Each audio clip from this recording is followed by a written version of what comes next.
ఉత్తర తెలంగాణ రైతాంగం దశాబ్దాల కల అయిన తుమ్మిడిహెట్టి ప్రాజెక్టు విషయంలో రాష్ట్ర ప్రభుత్వం కీలక ముందడుగు వేస్తుంది.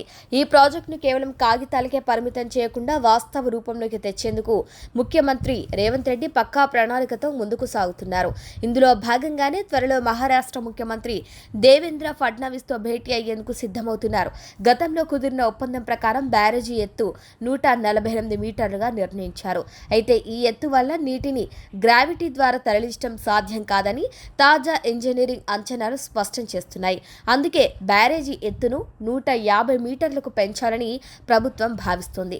ఎత్తు పెంచితే మహారాష్ట్రలో ముంపు సమస్య తలెత్తే అవకాశం ఉన్నందున ఆ రాష్ట్రాన్ని ఒప్పించడం ఇప్పుడు ప్రధాన కర్తవ్యంగా మారింది. ప్రాజెక్టు పనుల్లో వేగం పెంచేందుకు ప్రభుత్వం ఒక స్పష్టమైన కాల పరిమితిని విధించుకుంది.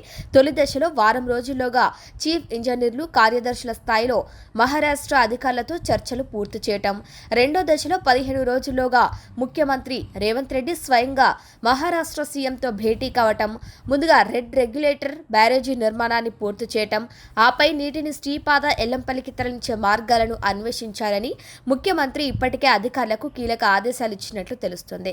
గతంలో హెడ్ వర్క్ పనులు పూర్తి కాకుండానే ఇతర కాలువ పనులు చేపట్టడం వల్ల నిధులు వృధా కావటమే కాకుండా ప్రాజెక్టు ఆలస్యమైందనే విమర్శలు ఉన్నాయి.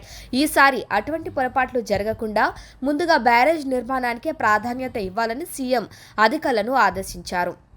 తుమ్మిడిహెట్టి ప్రాజెక్టు పూర్తయితే ఉమ్మడి ఆదిలాబాద్ జిల్లాతో పాటు ఉత్తర తెలంగాణలోని లక్షలాది ఎకరాలకు సాగునీరు అందటమే కాకుండా తాగునీటి ఎద్దడి తీరుతుంది. అంతరాష్ట్ర వివాదాలను సామరస్యంగా పరిష్కరించుకొని ఈ వరప్రదాయిని సాకారం చేయటమే లక్ష్యంగా రేవంత్ సర్కార్ అడుగులు వేస్తోంది.